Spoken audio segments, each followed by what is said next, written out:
to the History of the Land of Israel podcast. I am Shaiel Ben-Ephraim, and I welcome you to the one podcast with the guts to survey the most provocative historical narrative in the world. Alright, so we've been beating around the bush for long enough and setting the scene. Let's get to the first humans of the land of Israel. Now, when it comes to humans, or what they call all of our predecessors together, hominins, there are a lot of resources as to their roots, the roots of their existence, how they arose, how they evolved. I won't go too deeply into that. There's plenty of books and podcasts on that topic. I'd also like to add that I have quite minimal experience talking about or researching prehistory. So putting this episode together was a bit of a challenge. But I didn't want to skip over prehistory and go directly into the early societies of Israel. After all, humans lived in the area for over 1 million years, but they read and wrote for only a fraction of that time. So prehistory is the vast majority of our presence in the area.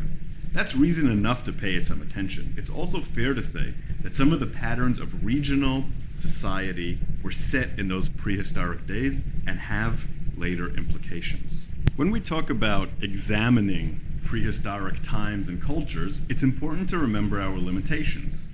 We don't have a time machine, and we can't go back and see the cultures that existed, what they looked like, or what they did. All we have is the material evidence that those people left behind. So when we talk about a specific culture and its characteristics, what we really mean is that the archaeological evidence points to something these groups have in common, points to some changes in their technology.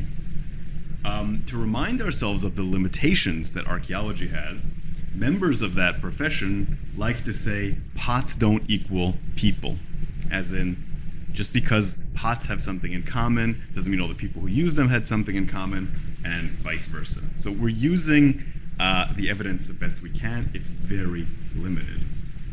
Now, having said that, let's take a look at what we know. The period of the first humans leaving Africa, as we know, Africa is considered the cradle of humanity, is known as the Paleolithic period. That translates to Old Stone Age in Greek. So, about 300,000 years ago, the first humans came out of Africa. We don't actually see much variety or progress in the artifacts they leave behind until about 50,000 years ago. And so, why is that? Well, when we look at the Paleolithic period, it's usually divided into 3 periods: the Upper Paleolithic, the Middle Paleolithic, and the lower one. Now, human progress tends to accelerate over time, and we've certainly seen that in the 20th and 21st century, and that is also true in the Paleolithic. So the first era is much longer in comparison to the other two. In fact, it's about 3 million years long. Meanwhile, the Middle Paleolithic only lasted for about 50,000 years, and the Upper for a mere 38,000 years. So there was a lot of progress in those last 88,000 years in comparison to the 3 million years long period that preceded it. So if we look at the progress from, say, the Middle period to the Upper Paleolithic, professors Anna Belfer-Cohen and Ofer Bar Yosef say that the difference is reflected, and I quote, through the dominance of end scrapers, burins, and blade forms, including points and backed pieces, over the characteristic late Middle Paleolithic tools, which tended to be side scrapers and flake points. Of course, these kinds of tool changes, the ones that mark the differences between the eras, aren't fully implemented. It's not like you have a new iPhone come out. There is a tendency, an emphasis on the new technology at the expense of the old technology. But pockets of the old technology continue to exist. Ideas did travel at that time, but slowly and very incompletely had to be obviously face-to-face transmission of technology. Although in some cases, the technology emerged in different places around the same time. For example, cave art seems to have emerged independently in different parts of the world around the same time, and language seems to have emerged independently in a few different areas of the world at the same time, showing that our cognitive evolution made these things possible, and rather than some kind of massive eureka moment that led to that progression. Now, it's important to keep in mind that throughout the Paleolithic eras, Homo sapiens rarely constructed permanent settlements in the manner that we look at them today, towns, etc. Instead, however, they built more prominent and sophisticated campsites, which allow them to be studied. So most of the sites that we find of the Paleolithic era are campsites which are permanent or semi-permanent, sometimes over hundreds of thousands of years. Some of these sites contain storage pits, for example. Famously, some of them, including the ones in the area that we're looking at, include spectacular artistic representations. The best preserved among these Paleolithic remains tend to be in caves because they're protected. And that's why in the popular imagination we refer to people of this era as cavemen. But that doesn't mean that they dwelled in caves primarily.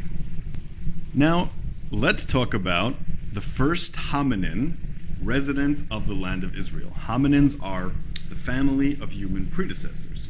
They seem to have been Homo erectus. So, who were Homo erectus? They emerged during the lower Paleolithic era in Africa. Quite similar to us, but with a few noticeable differences. They had shorter arms and longer legs. In addition, they featured a protruding brow ridge, large face, and no chin. They stood upright in comparison to their ancestors, hence the name. And of course, their brains were smaller and less powerful than ours. Now, when we talk about Homo erectus, we should do so respectfully.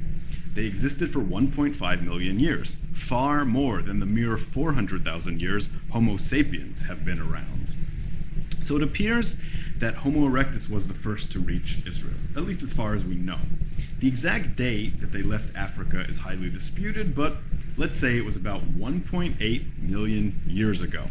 Now, the leaving of Africa was probably not a dramatic event. Remember, as far as Homo erectus was concerned, they were just walking around. There were no maps, no difference between Africa and Asia.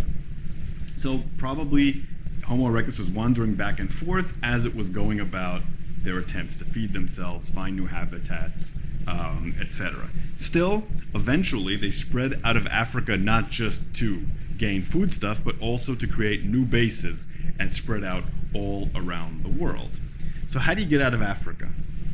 There aren't too many ways to get out of Africa if you don't have a plane or a good boat. Like, just take a look at the map. The most obvious way is through Israel, what is called the Levantine corridor. That's the major, easiest way to walk from Africa into Asia, both then and now. That doesn't mean that was the only way to do so. If you look, you can see there are other areas where you wouldn't require much aquatic technology in order to get through. The Gibraltar Straits are narrow, and we definitely have evidence that hominins traversed from one side to the other, and possibly Bab el-Mandeb saw a place where you could get from the Horn of Africa into the Arabian Peninsula. In both cases, you can see the other continent. In the case of Gibraltar, it's Europe. In the case of Bab el-Mandeb, it's Asia from the shoreline, which may have inspired some to make primitive rafts or boats and go there. We know that early hominins also got to Australia and other places using similar methods. Still, the Levantine corridor is the most obvious one and probably saw the vast majority of Homo erectus that left Africa go through it. And this would be the first, but not the last time, that the land of Israel was served as a bridge for people migrating from one area to another. And it wasn't long before also humans were trading using the Levantine corridor as well. So, subscribe now. Remember to follow us on Facebook and Twitter and join the conversation. See you next time on the History of the Land of Israel podcast.